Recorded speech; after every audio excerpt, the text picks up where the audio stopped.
সম্পূর্ণ বিচার না হওয়া পর্যন্ত তারা রাজনীতি করতে পারবে কি পারবে না এই প্রশ্নটা আমরা কোনো পাবলিক প্রোগ্রাম করার ক্ষেত্রে সম্পূর্ণভাবে বিচার করার জন্য আপনারা জানেন সরকার ইতিমধ্যেই ব্যবস্থা নিয়েছে। বিভিন্ন ভাবেই যেই ফ্যাসিবাদী পরাজিত শক্তি তাদেরকে পুনর্বাসন করার মতো বিভিন্ন কর্মসূচিও আমরা কিছু কিছু জায়গায় দেখতে পেয়েছি।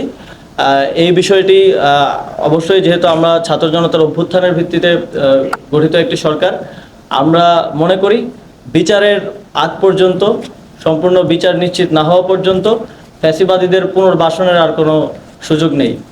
দলের বিচারের ব্যাপারে কোনো সিদ্ধান্ত হয়নি এবং বিচারের যে বিষয়টা সেটা আইন মন্ত্রণালয় দেখছে। আইন মন্ত্রণালয় খুব দ্রুতই একটা সুস্পষ্ট একটা রূপরেখা যে বিচারটা কিভাবে হবে সেটা সবার সামনে উত্থাপন করবে।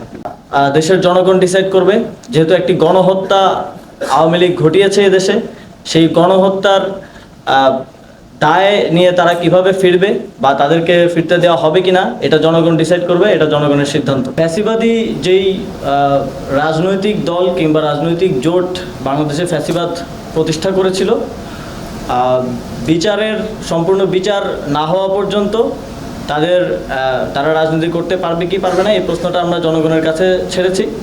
তবে আমরা মনে করি যে কোনো পাবলিক প্রোগ্রাম করার ক্ষেত্রে এ বিষয়ে সরকারের পক্ষ থেকে আমরা ভাবছি সেটাকে কিভাবে বাস্তবায়ন করা হবে সেটা এখনও সুনির্দিষ্টভাবে আলোচনা হয়নি।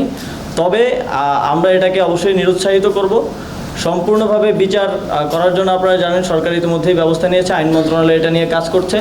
মানবতা বিরোধী অপরাধের হিসেবে তাদের বিচার নিশ্চিত করা হবে।